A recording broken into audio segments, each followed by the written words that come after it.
إن الحمد لله نحمده ونستعينه ونستغفره ونستهديه ونعوذ بالله من شرور أنفسنا ومن سيئات أعمالنا. من يهده الله فلا مضل له ومن يضلل فلا هادي له، وأشهد أن لا إله إلا الله وحده لا شريك له، وأشهد أن محمدا عبده ورسوله. يا أيها الذين آمنوا اتقوا الله ولتنظر نفس ما قدمت لغد واتقوا الله إن الله خبير بما تعملون. أما بعد، فإن أصدق الكلام كتاب الله، وخير الهدي هدي محمد صلى الله عليه وسلم، وشر الأمور محدثاتها، وكل محدثة بدعة، وكل بدعة ضلالة، وكل ضلالة في النار. إيمان داراني خۆشەویست،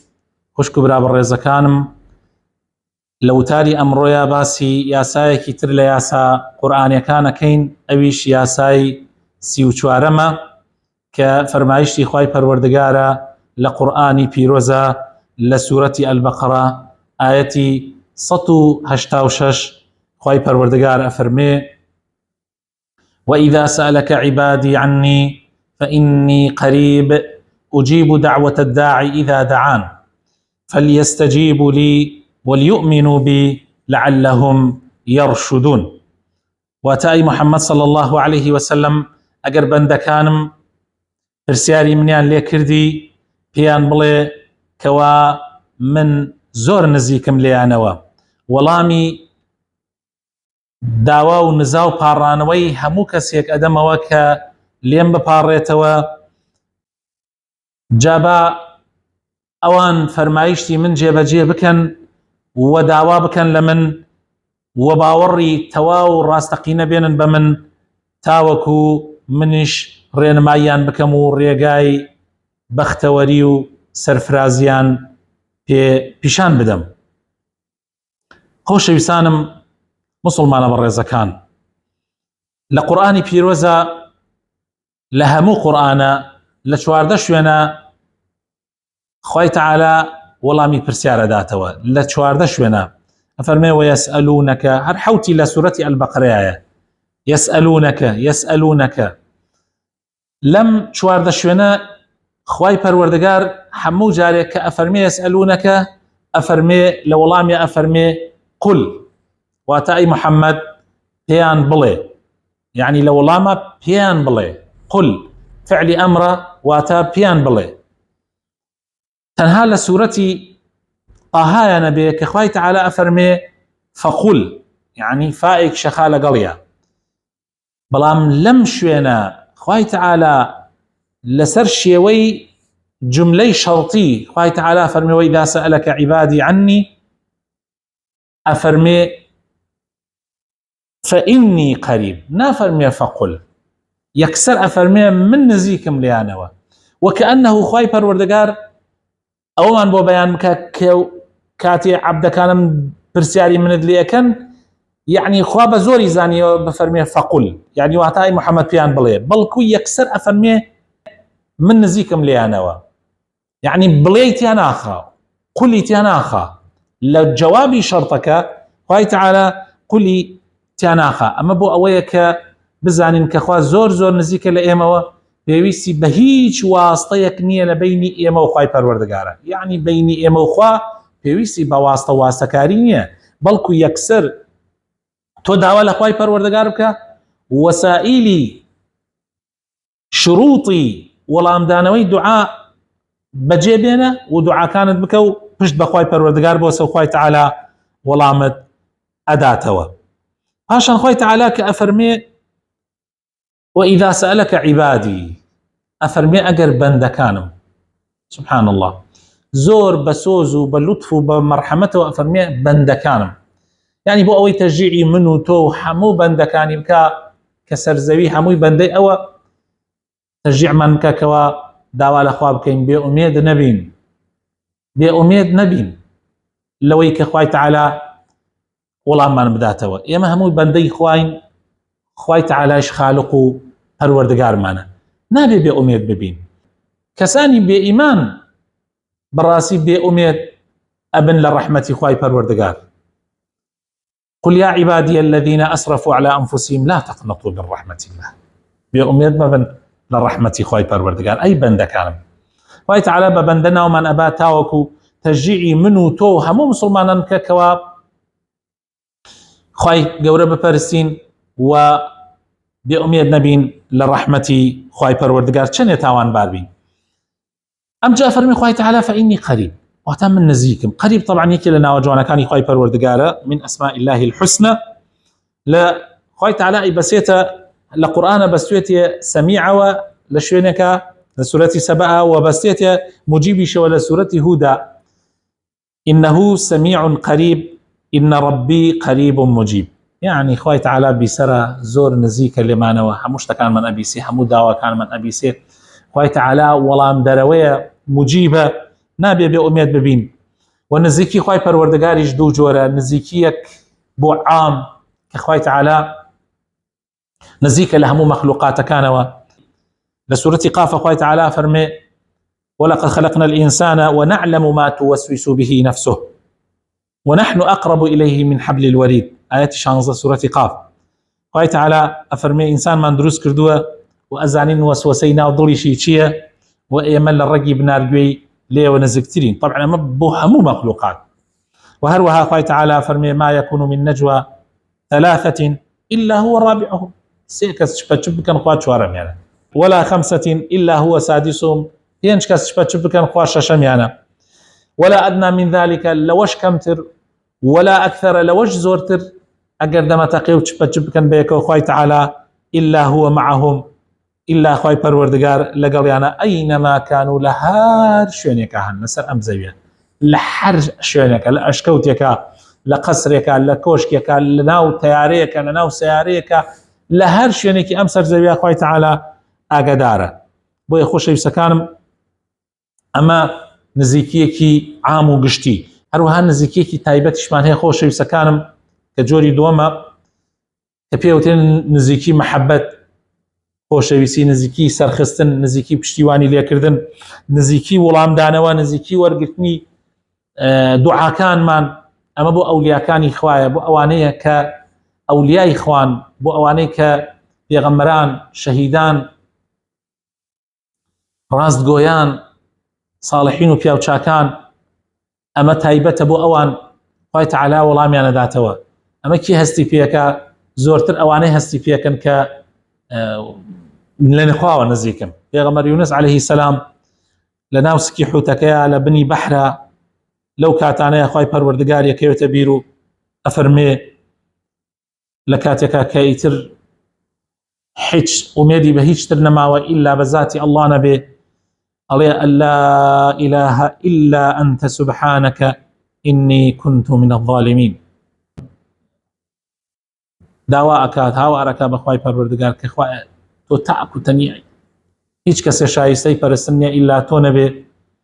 پاک و بێگەردی بۆ تۆ بەڕاستی من ستەمم لە خۆم کرد تەسبیحاتەکە لەو شوێنە کە کەس ئاگای لێ نییە لە خوا زیاتر خوای تەعالایش وەڵامی تەسبیحات و دوعاکانی داتەوە ئەفەرمێ فاستجبنا له ونجيناه من الغم خوای تەعالا وەڵامی دایەوە لەو خەم و خەفەتە ڕزگاری کرد وكذلك ننجي المؤمنين هەر بە هەمان شێوە هەر ئیماندارێک هەر خواپەرستێک ئەگەر بێت و بە هەمان شێوە لە خوا بپاڕێتەوە و ئومێدی تەواوی بە ڕەحمەتی خوا بێ خوای تەعالا بە هەمان شێوە فریای ئەکەوێت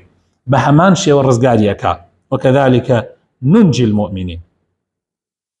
هەروەها پێغەمبەر ئیبراهیم باوکمان سەڵات و سەلامی خوای لێ بێ کاتێ ئیبراهیم عەلەیهی السەلام کە هەموو کافران دەورێدەن محاصرەیەدەن گەمارۆیەدەن بۆ ئەوەی بیسووتێنن بۆ ئەوەی بخەنە ناو ئاگرەکەوە ئەو ئاگرەی کە چەندین ڕۆژ ئەوان چیلکەیان بۆ کۆ کردەوە سوتەمەنیان بۆ کۆ کردەوە بۆ ئەوەی ئیبراهیم عەلەیهی السەلام بخەنە ناو ئەو ئاگرەوە بۆ ئەوەی بیسووتێنن نەیان ئەتوانی لە نزیکەوە فڕیدەن بەڵکو تینی ئاگرەکە ئەوەندە زۆر بوو ئەوەندە گەرم بوو نەیان ئەتوانی مەگەر بە مەنجەنی قەوایان داوە ناو ئاگرەکەوە ئەلەو کاتە خوای تەعالا جبریل نات بۆ لای کەوا ئیبراهیم هیچ پێویستیەکت هەیە بە من وتی بە تۆ ئەگەر بە تۆ بێنە بەڵام بە خوای تەعالا بڵێ فەرمووی حەسبونا الله ونعم الوەکیل بەڕاستی من خوام بەسە و تاکە کەسێک و زاتێک کە من پشتی پێ برسم ئەڵڵایە ئەوم بەسە جا خوای تعالى أمري كد بآقرك وفرمي يا نار كوني بردا وسلاما على إبراهيم. أي آقر ببا برد ببا ساردي لسر إبراهيم نك ساردي بتنيا چونك الساردي قال لوانيه أمجا آقرك أو نساردو احتمالي هبو آزاري پیغمبر إبراهيم بده بويا خوای تعالى فرمي برد وسلام ساردي يكون لقل يا سلامتش بيه لسر إبراهيم عليه السلام. الله چند گرنگه إنسان هست بل نزيكي خوابك محمد المصطفى صلى الله عليه وسلم لناو أشكوتي ثورة خويو هاوري بريزكي أبو بكر كاتك كافر كان دينا دمي أشكوتكو بدوانا أقرينو برياري عندها بكشتن بي وبقرتن بي وازي لينا هنا كاتي أجنا آخر لحظة ويتراون نزيقونا توا أجر سير جير باي خوان مكان أبو جهل وهاوري كان سير جير باي خوان مكان يغمروا أبو بكر بينن أبو بكر زور أترسيه في غمري خواه صلى الله عليه وسلم بقيريو أم بانقوازي خوايا بكجيتوا بلان في غمري خواه صلى الله عليه وسلم ضل نواي أكاو بي فرمي أبو بكر قمانة شيا بدوكس الله سيميان به الله قمانة شيا بدوكس الله سيميان به خواه تعالى أمان بوتو مارا كالا قرآني بيروزا لسورة التوبة وآياتي تشل فرمي إلا تنصروه فقد نصره الله أقل يوسرتان نخص خواسر يخا إذ أخرجه الذين كفروا ثاني اثنين إذ هما في الغار إذ يقول لصاحبه لا تحزن إن الله معنا. نكاتك لو حالتها هي فرمي غنبار مبا بيتاقد مبا إما خواما لقى الله فأنزل الله سكينته جا خوي تعالى سكينتي خوي آرامي خوي بسر هذا أبا زينه وأيده بجنود لم تروها خوي تعالى تأيدي كرب بهندي سرباز كأيونان بينن وجعل كلمة الذين كفروا السفلى وكلمة الله هي العليا. كلمة وشيء كافر كان برو خوار ونزم بلا شيء الله برسكرايو. الله أكبر الله أكبر خوشي سكانم والله عزيز حكيم بيقمان خواب دصلاته وداناه هروها كاتك قماروي مدينة هندا بول لنا وبردني في غمر أصحاب كانوا والريشة يشكردن يعني بسوبايكي 10,000 كسيوة حاتن دوري مدينة هندا وبرياري قلات شوكردني مسلمانان هندا أعلو لحظات أنا كافر كان يان جولك كان يان منافق كان بفي غمر مسلمانان أيان إن الناس قد جمعوا لكم فاخشوهم أو خلقي بوتان كوبونة توليان بترسن بلام خوي تعالى مسلماناني فير كرد وكو عينا أو ذكر بلينا وكيف غمر إبراهيم كردي كفرمي حسبنا الله ونعم الوكيل إما خوامان بسو إما تنهافش بخواي پروردگار أبسين وباشترين ذاتك بشتي بسي الله فانقلبوا بنعمة من الله وفضل قرا وزعك لا ترسو لرزو هموش تكان قرا خوي تعالى بايكي نار حموش تكيليت يقدان خوي تعالى بشيويك من الرأي يعني ناك خويانش بخيالي أنا ناها دواي أو بيغمري قواس الله صلى الله عليه وسلم فرمي لهم روبا يتر أوان ناي نسر يبا يتر إيه ما روي نسر أوان اشتكان قرا خوش يستكان اشتكان قرا أوي نزيكي لخواي پروردگار حتى إنسان لخواه نزيك به خواي تعالى زياتر لأوه نزيك به لحديث قدسيها تو خواي تعالى فرمي قربان دكم يكبس ليما نزيك بيتوا من يكبال ليو نزيك بل أمنوا أجر بندكم بريا كردن بيبولام من برا كردن ديم بوراي بهر ولا ديم بوراي وش يسكان مسألة كزور جوازة تو هولدا لخوا نزيك برو هولدا كيشكاني خود لا يخوا باسكا وباشترين كاد بو دعاء كانت كزور لخوا نزيك كاد شي سجده بردنا بيغمري صلى الله عليه وسلم حديثها فرمي أقرب ما يكون العبد من ربه وهو ساجد إمام مسلم يقرأ نزيكترين كاد كبنده لخوا نزيك به كاتي سجدة بردنا هلا بروي في غمر صلى الله عليه وسلم لحديثها فرمي فأما السجود فاجتهدوا في الدعاء أفرمي لا كاتي سجودة دعاء زور بكن تاوكو خوي تعالى ليتان وربقري شايسترين كات بو ورقتني دعاء كاتي سجودة براني خوش ويستم وهول بدين خوش ويستكانم دائما گومانی خێر بە خوای پەروەردگار ببین، نەک یەکسەر بێ ئومێد ببینە خوای تەعالا دوعاکانمان قبول ناکە. تۆ گومانت چۆن بێ بەخوا، خوای تەعالاش ئاوایە لەگەڵتا. لە حەدیثی قودسی هاتووە خوای تەعالا فەرمێ من بە گوێرەی گومانی عەبدەکە من بەرامبەرم، ئەگەر ئەو گومانی باش بێ منیش باشە بم لەگەڵێ، ئەگەر گومانی خراپ بێ منیش خراپ بم لەگەڵێ. خوا پەنامان بدە. جا ئەگەر حەزەکەی دوعاکەت وەربگیرێ هەوڵ بدە ئەسبابی دوعا وەرگرتن، کاتێلێکەیە کاتی وەرگرتنی دوعایە، نەک تەنها تۆ لە کاتێلێکە لە هەندێک کاتە دوعا بکەیت، لە کاتی بەهێزبوونتە، لە کاتی لاوازیتە، لە کاتی تەنگانەتە، لە کاتی فەرحانەتە، لە کاتی لەشساغیتە، لە کاتی نەخۆشیتە، لە هەموو کاتێکە داوا بکە لە خوای تەعالا و کاتە تایبەتەکان ئەو کاتانەی کە تایبەتن بۆ وەرگرتنی دوعا و لە حەدیثە هاتووە کە دوعای تیا وەرەگیرێ ئەو کاتانە هەوڵ بدە استغلال بکە بۆ وەرگرتنی دوعا، وەکو کۆتایی شەو، وەکو کۆتایی ڕۆژ، وەکو کاتی بانگ، وەکو بینی بانگ و قامەت، ئەو کاتانی کە مەسەڵەن ڕۆژانی جمعە ئاخر سعاتی ڕۆژی جمعە، ئەو کاتێک کە ئیمام ئەچێتە سەر مینبەر لە ڕۆژانی جمعەیە، لە دوای نوێژەکان، لە کاتی باران بارینە، لە کاتی بینینی کەعبەیە، لە ڕۆژی عەرەفاتە و لە کاتی عەرەفاتە، یعنی بەڕاستی ئەمە کاتێلێکی زۆر زۆر گرنگن.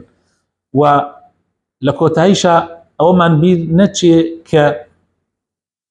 پێغەمبەری خوا صلی الله علیه وسلم فەرمی خوای تەعالا وڵامی عەبدەکانی ئەداتەوە، وڵامی دوعاکانیان ئەدات ئەگەر پەلە نەکەن. وتیان ئەی پێغەمبەری خوا پەلەکردن چۆن؟ یعنی فەرمووی ئەوەیە بڵێ وەڵام من دوعام کرد خوا وەڵامی نەدایەوە. قەت وا مەڵێن. خوای تەعالا جاری وا هەیە دوعاکەت هەر بە خێرایی لە دنیاە وەڵام ئەداتەوە، جاری وا هەیە هەڵیەگرێ بۆت بۆ قیامەت. زۆر کەس هەیە خوای تەعالا دوعاکانیان هەڵەگرێ بۆیان بۆ قیامەت بێتە خێر و پاداشتێکی گەورە بۆیان. لە ڕۆژی قیامەتە زۆر کەسیش هەیە ئەڵێ خۆزگایە خوای تەعالا وەڵامی ئەو دوعایەمی هەڵبگردایە بۆ ئەم ڕۆژە. یعنی زۆر گرنگە خۆشەویستەکان، زۆر شت هەیە لە دنیا ئێمە حەزەکەین هەر بۆمان ببێ، هەر وەکو بڵێ ئیلحاحەکەین هەر بۆمان ببێ، بەڵام خوای تەعالا بۆمانی ناکات چونکە شتێکی خێرتری بۆمان داناوە لە شوێنی ئەوە. یا جاری وا هەیە ئەو دوعایە کە خوا وەڵامت ناداتەوە لە حەقیا خوای تەعالا لە گوناحەکانت خۆشە بێ، گوناحێکی زۆرت دا ئەپۆشێ خوای پەروەردگار بەزەیی پێتا دێتەوە، کارێکی ترت بۆ ئاسانەکە. مهم ئەوەیە کە ئینسان ئێمە لەسەرمانە دوعا بکەین. ئیمامی عومەر فەرمێ من خەمی ئەوەم نییە کە دوعاکەم وەڵام بدرێتەوە، خەمی ئەوەمە کە دوعا بکەم، کە من دوعام کرد تەواو تر تەسلیمی خوای پەروەردگاریەکەم، وەکو چۆن نوێژ فەرزێکە لە فەرزەکان من لەسەرمان ئەدای بکەم پاشان پاداشتەکەی لای خوای پەروەردگارە. دوعایش وایە خۆی بۆ خۆی ئەسڵەن سەڵات یعنی دوعا، ئەسڵەن نوێژ یعنی دوعا. تۆ لەسەر تەبیکەی و تەسلیمی خوای پەروەردگاری بکە و خوای تەعالا خۆی وەڵامت ئەداتەوە. یا ڕەبی خوایە بۆ خاتر ناوە جوانەکانی خۆت، بۆ خاتر ئیسمی عەظەمی خۆت ڕەحممان پێ بکەی، هیدایەتمان بدەی، شیفای نەخۆشەکانمان بدەی، ڕەحم بە مردوەکانمان بکەی. یا ڕەبی خوایە کوردستان لە بەڵاو موسیبەت بە دوور بگری، خۆشی و هەرزانی تیا بەرقەرار بکەی، دوورمان بخەیتەوە لە گرانی و لە قات و قڕی. یا ڕەبی ڕەحم بە تەلەبەکانمان بکەی، ئەوانەی پۆلی شەشن بە تایبەتی. یا ڕەبی خوایە سەرکەوتویان بکەی لە ئیمتحانەکانیانە. یا ڕەبی خوایە تەفریقە و دووبەرەکی لە وڵاتمانە نێڵی. یا ڕەبی خوایە تەفریقە و دووبەرەکی لە نێوانی مسلمانانە نێڵی. یا ڕەب العالەمین. ئامین ئامین.